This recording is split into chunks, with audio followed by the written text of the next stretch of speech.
5가지 사랑의 언어. 게리 체프만 지음, 장동숙 황으로 옮김. 생명의 말씀사. 파트 2. 5가지 사랑의 언어. 챕터 5. 함께하는 시간. 우선 베티조의 제1의 사랑의 언어에 대해 언급하고자 한다. 그 봄날 리틀록에 있는 빌과 베티조의 집을 방문했을 때 그녀가 내게 한 말은 이런 것이었다. 빌은 우리 가족을 잘 부양해요. 하지만 나와 함께하는 시간이 전혀 없어요. 우리가 함께 시간을 보낼 수 없다면 집이나 좋은 자동차가 무슨 소용이 있겠어요? 그녀가 바라는 것은 무엇인가? 바로 빌과 함께하는 시간을 갖고 싶은 것이었다. 남편의 관심을 원하는 것이었다. 자기에게 집중하고 함께하는 시간을 가지며 함께 무언가를 하는 것을 원했다. 함께하는 시간이란 상대방에게 온전히 관심을 집중시키는 것을 의미한다. 그저 함께 소파에 앉아 TV를 보는 것이 아니다. 그런 식으로 시간을 보내는 것은 TV 방송에 집중하는 것이지 배우자에게 집중하는 것이 아니다. 내 말은 TV를 끄고 소파에서 마주보고 대화하면서 서로에게 관심을 집중시키라는 것이다. 둘만이 오붓하게 대화하며 산책을 한다든지 외식을 하라는 것이다. 식당에서 식사하는 모습을 보면 데이트하는 커플과 결혼한 부부를 쉽게 구별할 수 있다. 데이트하는 커플은 서로 마주 바라보면서 대화한다. 하지만 결혼한 부부는 같이 앉아있긴 하지만 눈은 식당을 두리번거린다. 그들은 오로지 먹기 위해 식당에 온 것 같다. 내가 아내와 함께 앉아 20분 동안 한눈 팔지 말고 그녀에게 관심을 집중시키고 아내도 나에게 그렇게 했다면 우리는 우리 인생의 20분을 서로에게 바친 것이다. 그렇게 주고받은 20분의 소중한 시간은 다시 오지 않을 순간이다. 우리는 서로에게 삶을 주었다. 그것은 사랑의 감정을 강력하게 전달하는 수단이다.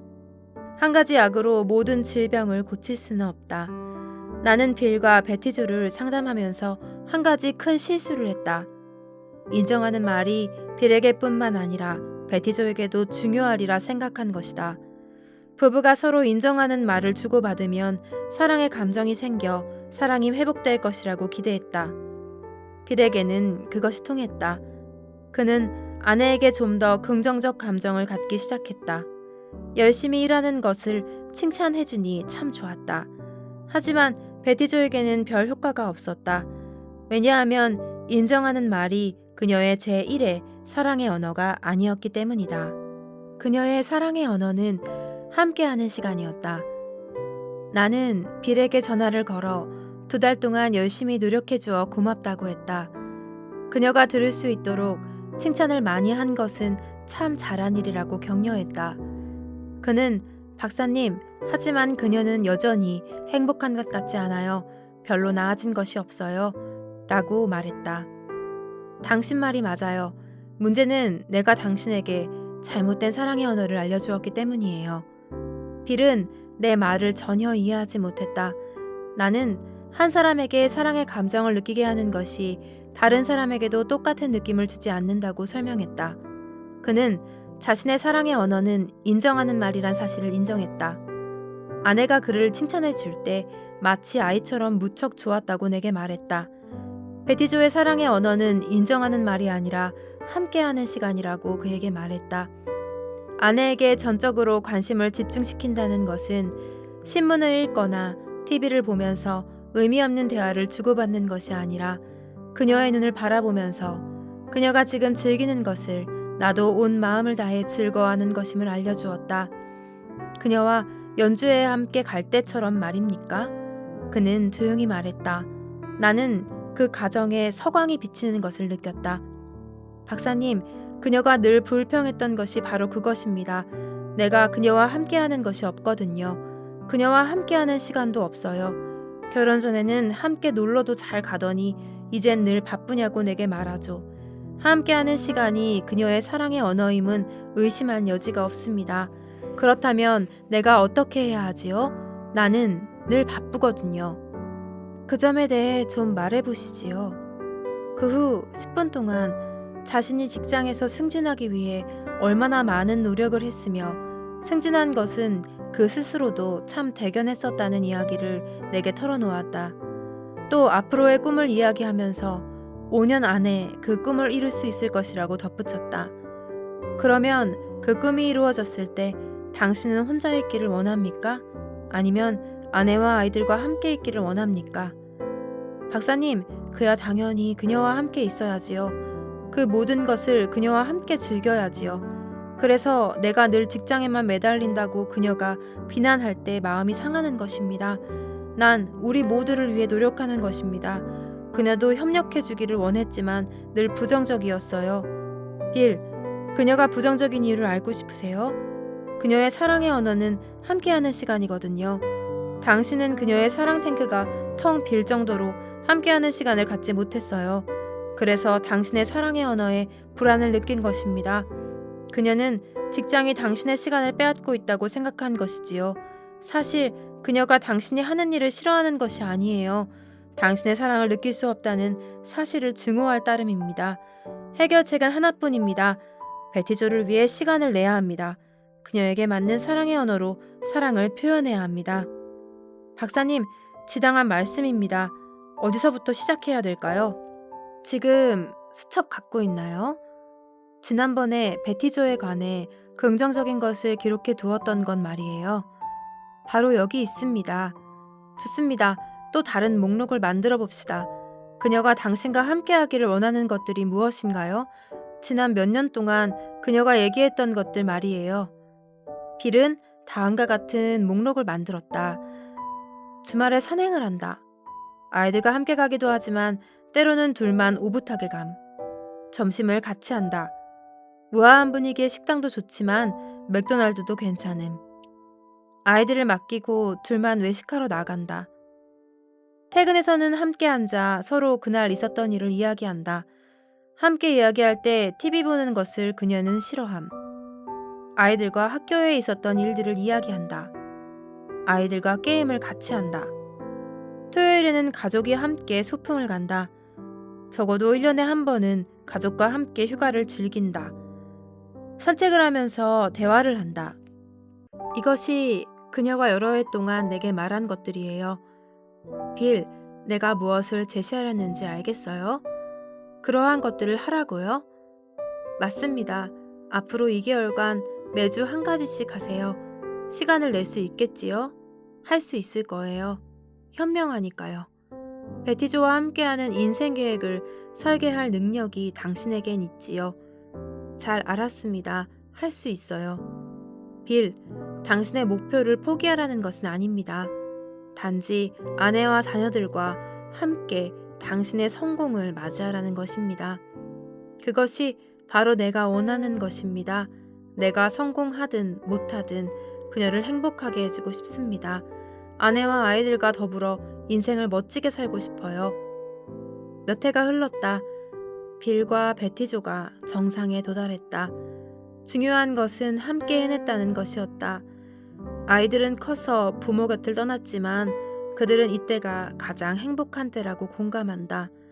빌은 교향곡을 무척 좋아하게 되었고 베티조는 빌에게 감사하는 것들을 끊임없이 기록해 나갔다. 그는 자기를 칭찬하는 말을 계속 좋아했다. 지금은 자기 사업을 독자적으로 시작해 번창하고 있다. 그가 하는 일이 이젠 더 이상 베티조에게 걸림돌이 되지 않는다. 그녀도 몹시 그것을 기뻐하며 그를 격려하고 있다. 그녀는 자신이 세상에서 가장 행복한 아내라고 생각한다. 그녀의 사랑 탱크는 가득 차 있으며 혹시 조금씩 줄어들기 시작하면 빌에게 관심을 좀 부탁하면 된다는 사실을 잘 알고 있다. 완전한 집중. 두 사람이 한 방에 같이 있다고 반드시 집중이 이루어지는 것은 아니다.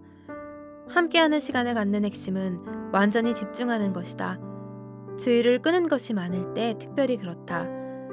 어떤 아버지가 거실에 앉아 2살짜리 아이와 공 굴리기를 하고 있을 때 그의 관심은 공에 있는 것이 아니라 아들에게 있다. 그것이 얼마 동안 지속되느냐는 문제되지 않으며 비록 아주 짧은 순간이라도 그들은 함께하고 있다. 그러나 아버지가 전화통화를 하면서 공을 굴리고 있다면 그의 관심은 분산된 것이다. 어떤 부부는 함께하는 시간을 가진다고 생각하나 사실은 가까이 살 뿐이다. 그들은 같은 시간에 같은 집에 있긴 하나 함께하고 있지 않다. 남편이 이야기하는 동안 문자 메시지를 보내고 있는 아내는 함께 시간을 보내는 것이 아니다. 완전한 관심을 주지 않기 때문이다. 함께하는 시간이란 서로가 눈을 마주 바라보면서 시간을 보내야 한다는 것도 아니다. 상대방에게 온 관심을 집중시키면서 같이 무엇인가를 하는 것을 말한다. 사실 둘이 함께하는 활동이 중요한 것이 아니다. 중요한 것은 서로가 감정적으로 관심을 집중시키면서 시간을 보내는 것이다. 활동은 함께한다는 느낌을 불러일으키는 도구에 불과하다. 아버지가 2살짜리 아이와 공 굴리기를 할 때 중요한 것은 놀이가 아니라 아버지와 아이 사이에 전달되는 감정이다. 이와 같이 남편과 아내가 테니스를 칠 때도 중요한 것은 게임이 아니라 둘이서 함께 시간을 보내고 있다는 사실이다. 감정 차원에서 이루어지는 일이 중요하다. 공동의 목적을 위해 함께 시간을 보내는 것은 서로 배려하고 서로 함께 있는 것을 즐기고 함께 무엇인가를 하는 것을 좋아한다는 사실을 전달해준다. 진정한 대화. 인정하는 말과 같이 함께하는 시간이라는 사랑의 언어에도 여러 가지 변형이 있다. 그중 가장 흔한 것이 진정한 대화다. 진정한 대화는 두 사람이 그들의 경험이나 생각이나 감정이나 바람을 우호적이고 방해받지 않는 분위기에서 주고받는 공감적 대화를 의미한다. 배우자가 대화를 하지 않는다고 불평하는 사람들은 대부분 상대방이 문자 그대로 전혀 말을 하지 않는다는 것이 아니다. 공감적 대화를 하지 않는다는 말이다. 만일 배우자의 제1의 사랑의 언어가 함께하는 시간이라면 그런 대화는 사랑받고 있음을 감정적으로 느끼게 하는데 아주 중요하다. 진정한 대화는 인정하는 말과 아주 다르다. 인정하는 말은 말하는 것이 중요하지만 진정한 대화는 듣는 것이 중요하다. 내가 함께하는 시간으로 당신에게 사랑을 전하기 위해 함께 대화하는 시간을 보낸다면 그것은 당신에게 관심을 집중시키고 당신의 말을 공감하며 듣는 것을 의미한다. 당신의 생각이나 감정이나 바람을 시비하는 투가 아니라 정말 이해하기 원하며 질문할 것이다. 결혼 17년 차인 43세의 패트릭이라는 남자를 만났었다. 그의 첫마디가 아주 드라마틱했기에 기억이 난다. 내 사무실 의자에 앉아 간단하게 자신을 소개하기를 "체프먼 박사님, 나는 정말 어리석은 사람입니다. 라고 한숨을 몰아쉬며 말했다. 왜 그런 말씀을 하시지요? 결혼 생활을 17년간이나 했는데 아내는 내 곁을 떠났습니다. 지금 생각하니 내가 참 어리석었어요. 처음 했던 질문을 반복해 어리석었다는 말이 무슨 뜻입니까? 라고 나는 물었다. 아내는 퇴근해 직장에서 있었던 일들을 내게 말하곤 했어요.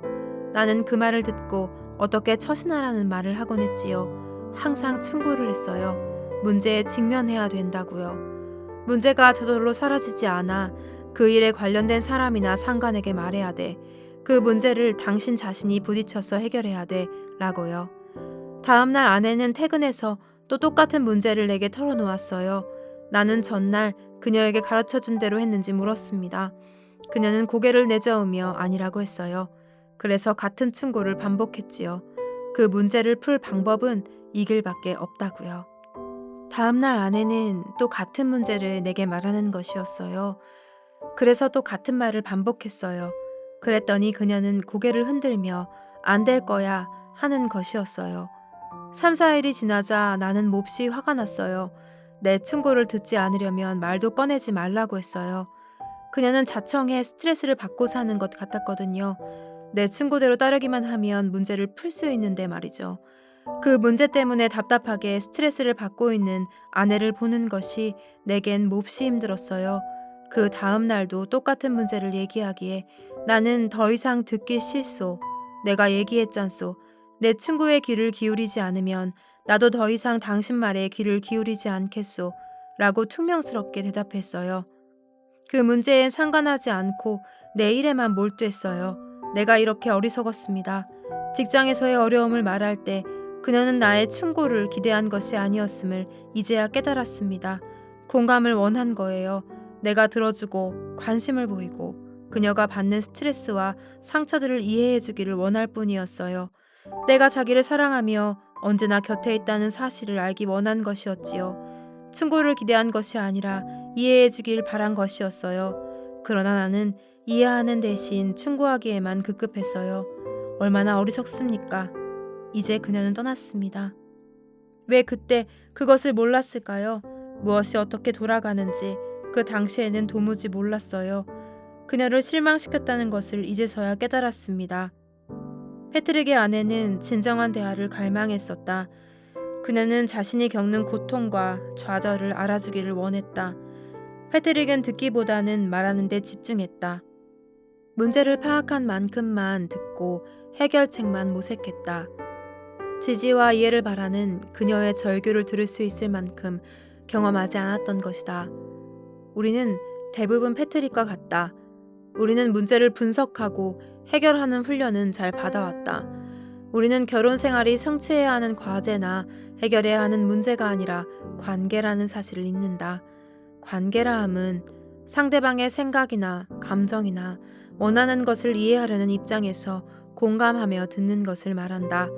상대방이 요구해 오면 충고는 할 수 있으나 결코 생색내는 투로 해서는 안 된다. 우리 모두는 듣는 훈련이 잘 되어 있지 않다. 생각하는 것이나 말하는 것은 잘한다.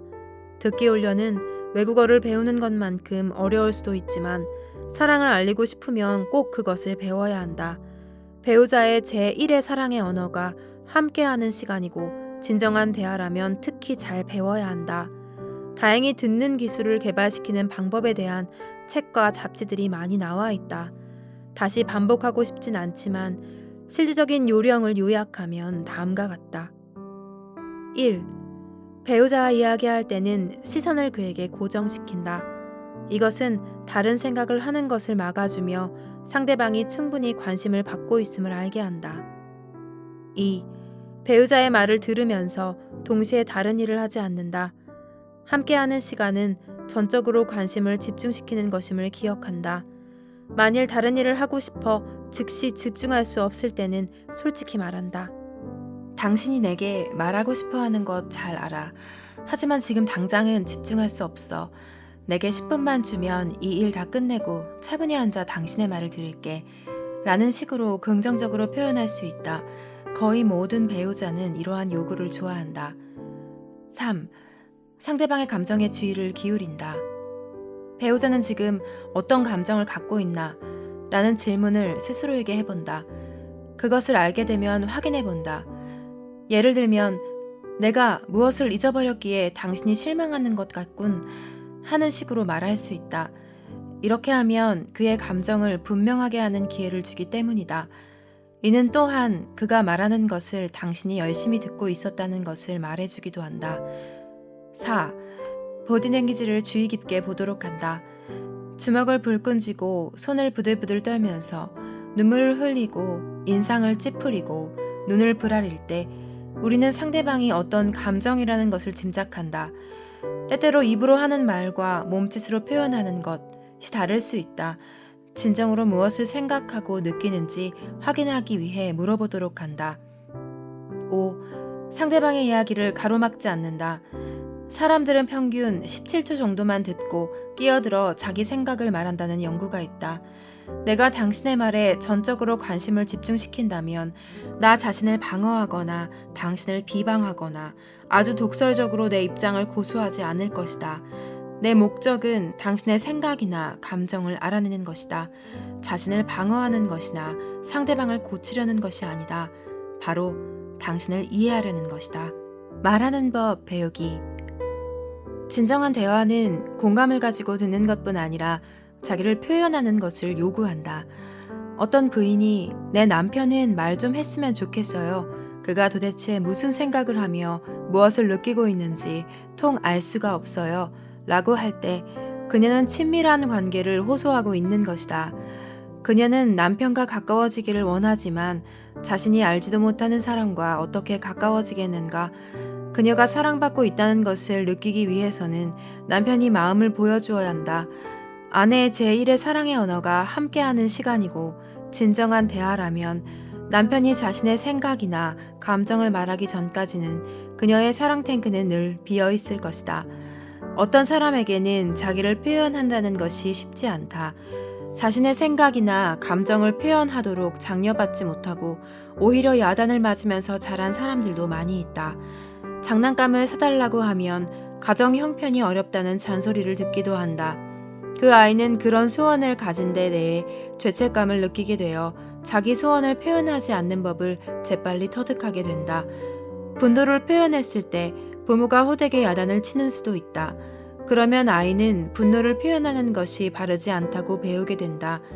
아이가 아버지와 함께 상점에 가지 못한 실망을 표현하는 것에 죄책감을 느낀다면 그 아이는 그 실망감을 내면으로 쌓아두는 법을 배우게 된다. 그리하여 성인이 될 때쯤이 되면 대부분 감정을 감추는 법을 배운다.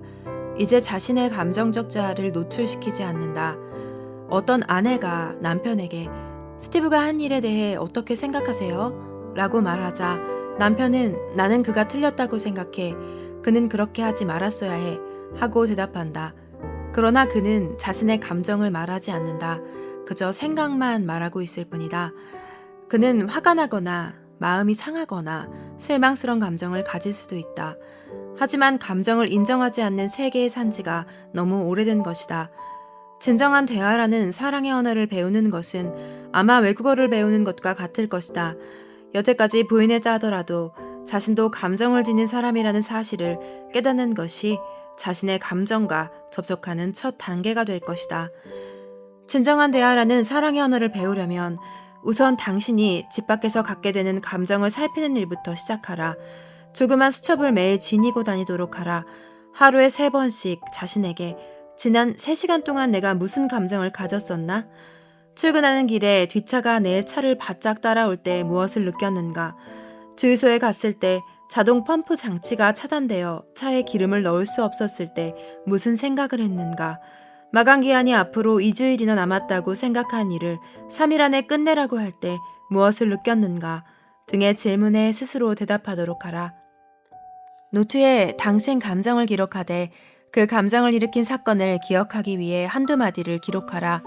하루에 3번씩 이렇게 하면 자신의 감정을 잘 알게 될 것이다. 수첩을 이용하여 배우자에게 당신의 감정과 사건들을 간략하게 전하도록 하라. 며칠 되지 않아 당신은 배우자에게 감정을 아주 편안하게 전할 수 있게 될 것이다. 그리하여 당신은 배우자나 자녀들이나 가정에서 일어나는 일들에 대해서도 자연스럽게 자신의 감정을 표현할 수 있을 것이다. 감정 그 자체는 좋거나 나쁜 것이 아니라는 사실을 기억하라. 그것은 단지 생활 속에서 일어나는 사건들에 대한 심리적 반응일 뿐이다. 우리는 자신의 생각이나 감정을 바탕으로 하여 결정을 내린다. 고속도로에서 뒷차가 바짝 붙어오면 화가 나서 아마 다음과 같은 생각들을 할 수도 있을 것이다. 즉, 제발 그만뒀으면 차라리 앞지르기라도 하지. 잡히지 않는다면 차라리 가속 페달을 밟아버릴까? 브레이크를 꽉 밟아 사고가 난다면 그의 보험회사에서 새 차 한 대 줄까? 차라리 차를 갓길로 비켜 그가 먼저 가도록 할까? 등이다. 결국 당신이 어떤 결정을 내리거나 그 차가 속도를 늦춰 뒤에 오거나 차선을 바꾸거나 속도를 내서 당신을 추월해야만 안전하게 직장에 도착하게 된다.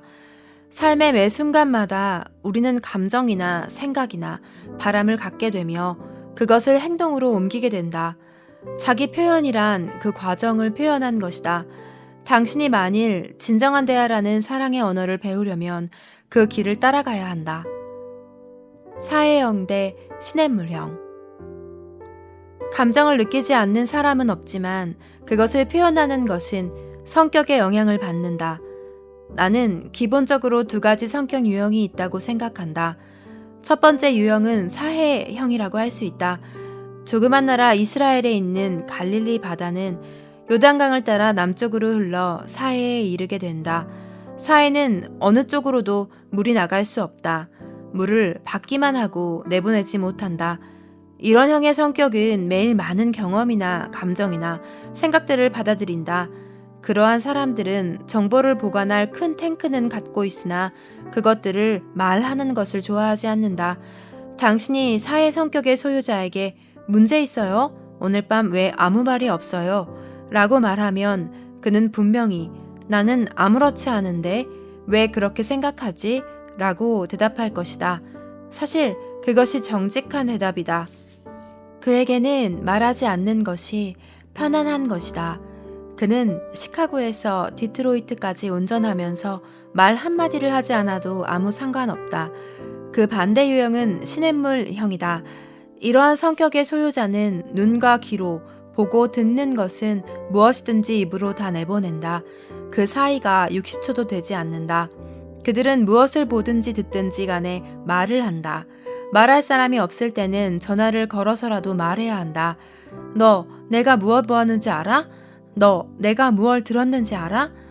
전화로도 말할 상대를 찾지 못한다면 혼자서라도 중얼거린다. 담아둘 곳이 없기 때문이다. 사회형과 시냇물형이 결혼하는 경우가 많은데 그것은 데이트할 때 서로 끌리게 되기 때문이다.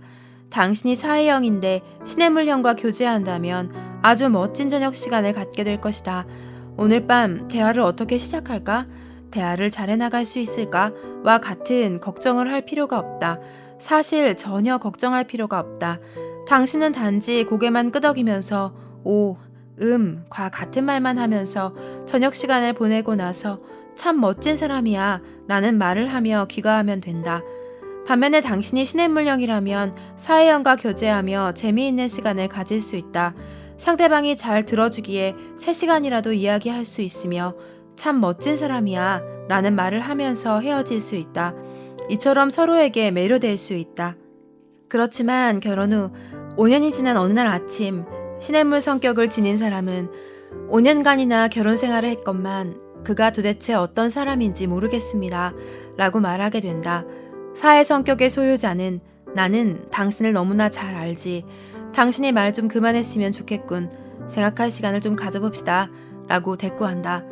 다행히 사회 성격의 소유자는 말하는 것을 배우고 시냇물 성격의 소유자는 듣는 것을 배울 수 있다. 우리는 성격의 영향을 받긴 하나 극복할 수 있다. 새로운 방식을 익히는 한 가지 방법은 그날 일어난 일 3가지 정도를 이야기하고 느낀 점을 나누는 시간을 매일 갖는 것이다.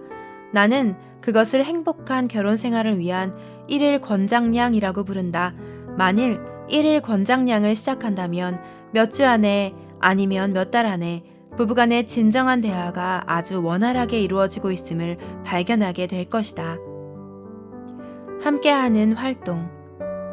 함께하는 시간이라는 사랑의 언어에는 함께하는 활동이라는 방법이 있다. 나는 최근에 있었던 세미나에서 나는 남편 아내가 무엇을 할 때 가장 사랑받는다고 느낀다 라는 질문을 채우도록 했다. 8년간 결혼 생활을 한 29살의 남자가 이렇게 대답했다. 나는 아내가 내가 하고 싶은 일이나 아내가 하고 싶은 일을 함께 할 때 가장 사랑받는다고 느낍니다. 우리는 많은 대화를 합니다. 그때는 다시 데이트하는 기분이 들어요. 제1의 사랑의 언어를 함께하는 시간이라고 말한 사람들은 거의 이렇게 대답한다. 중요한 것은 함께 있고 함께 무엇을 하면서 서로를 향해 완전히 집중하는 것이다. 함께하는 활동에는 부부 중 한 사람 혹은 2사람 다 관심 있는 것이 포함된다. 무엇을 하느냐가 아니라 왜 그것을 하느냐가 중요하다. 그 목적은 그가 나를 배려한다. 그는 내가 좋아하는 것은 무엇이든 기꺼이 하고 적극적으로 한다. 라는 감정을 느끼게 하기 위한 것이다. 그것이 바로 사랑이며 어떤 사람에게는 사랑을 가장 큰 소리로 전하는 것이다. 에밀리는 시간 여유가 있을 때 좋아하는 일이 서점을 뒤지는 것이었다. 대형 서점에서 구멍가게 같은 중고 서점까지 휩쓰는 것이었다. 남편인 제프는 독서를 좋아하는 편은 아니었지만 에밀리와 함께 이런 경험을 하는 것을 터득했다. 그리하여 에밀리가 좋아할 만한 책을 찾아줄 정도까지 되었다. 에밀리도 남편이 몇 시간씩 책방에 파묻히도록 하지 않을 만큼 타협하는 법을 배웠다. 그 결과 제프는 나는 에밀리가 좋아하는 책이면 사주겠다고 일찍부터 맹세했다. 고 당당하게 말할 수 있게 되었다. 그는 책벌레가 되지 않으면서도 에밀리를 잘 사랑할 수 있게 되었다. 함께 정원을 가꾼다든지 골동품을 보러 다닌다든지 음악을 듣는다든지 함께 소풍을 간다든지 오래 산보를 한다든지 뜨거운 여름날에 함께 차를 닦는 것 등은 모두 함께하는 활동에 포함될 수 있다. 흥미나 관심이 중요하다. 함께하는 활동의 필수 요소로는 첫째, 적어도 둘 중 하나는 그 활동을 원하며 둘째, 상대방은 기꺼이 그것을 따라가고 셋째, 둘 다 왜 그것을 하고 있는지 그 이유를 알아야 한다. 함께하는 활동으로 얻게 되는 이득 중에 하나는 그 활동들이 회상해 볼 수 있는 좋은 추억거리를 제공해 준다는 것이다. 해변을 따라 산책했던 이른 아침, 정원에서 함께 꽃을 가꿨던 봄날, 토끼를 쫓으려고 숲을 속을 헤매다 풀독이 올랐던 일, 야구 경기를 관람했던 밤, 단 한 번뿐이지만 스키를 타다 다리를 다쳤던 때, 공원, 음악회, 교회, 이마을이나 기어 올라가 폭포 밑에 섰던 순간 등 이 모든 것을 함께 회상할 수 있는 부분은 행복한 것이다. 그들은 이것들을 추억할 수 있다. 이 모든 것이 사랑의 추억이다. 특히 제1의 사랑의 언어가 함께하는 시간인 사람들에게는 더욱 중요하다. 그러면 이러한 활동을 할 시간을 어떻게 낸단 말인가? 특히 둘 다 직장을 가지고 있다면 말이다. 점심이나 저녁 식사 시간을 내듯 시간을 만들 수 있다. 어떻게 그럴 수 있는가? 식사하는 것이 우리의 건강을 위해 꼭 필요하듯 결혼 생활을 위해 그것이 반드시 필요하기 때문이다. 그렇게 하는 것이 어려운가? 또한 신중한 계획이 필요한가? 그렇다. 그것은 개인의 어떤 활동을 포기해야 되는 것을 의미하는가? 그럴 수도 있다. 우리 자신이 별로 좋아하지도 않는 것을 해야 되는 것을 의미하는가? 그렇다. 그만한 값어치가 있는가? 의심할 여지 없이 그렇다. 나에게 유익이 되는 것은 무엇인가? 사랑받고 있음을 느끼는 배우자와 함께 사는 기쁨이며 배우자의 사랑의 언어를 유창하게 구사하는 것을 배웠다는 것이다. 나에게 사랑의 언어인 인정하는 말과 함께하는 시간의 가치를 깨닫게 해준 빌과 베티조에게 개인적으로 고맙다는 말을 전한다. 이제 우리는 시카고로 가겠는데 거기서 그 다음 사랑의 언어를 배우게 될 것이다. 팁. 배우자의 사랑의 언어가 함께하는 시간일 경우 1. 두 사람 중 한 사람이 살았던 추억이 담긴 거리를 함께 산책한다. 배우자의 어린 시절에 대해 물어본다. 어렸을 때 기억 중 가장 재미있는 것은 무엇이야? 라고 묻고 가장 힘들었던 것은? 하고 묻는다. 2. 공원으로 가서 자전거를 빌린다.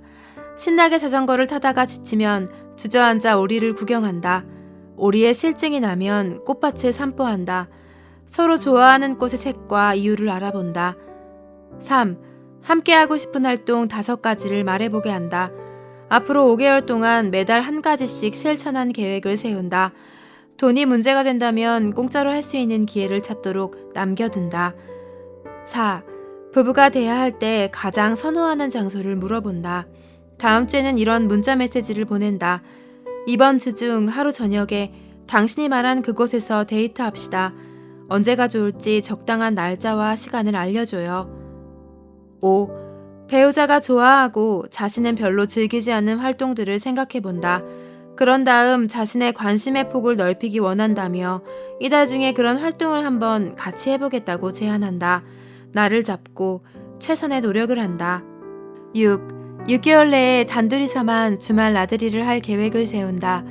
직장이나 자녀들의 방해를 받을 수 있는 주말을 택하도록 한다. 2 혹은 한 사람이 좋아하는 일을 함께 하면서 편히 쉬는 데 집중한다. 7. 매일 시간을 내어 그날 있었던 일을 서로 이야기한다. 부부 대화보다는 인터넷 채팅에 더 많은 시간을 보낸다면 결국 배우자보다는 채팅 대상에게 더 많은 관심을 가지게 될 것이다. 8. 3개월마다 우리의 지난날 회고하기 시간을 갖는다. 한 시간을 따로 정해 상대방의 지난날을 집중적으로 알아본다. 다음과 같은 5가지 질문을 선택해 답하도록 한다. 1. 학창시절 최고와 최악의 선생님은? 그 이유는? 2.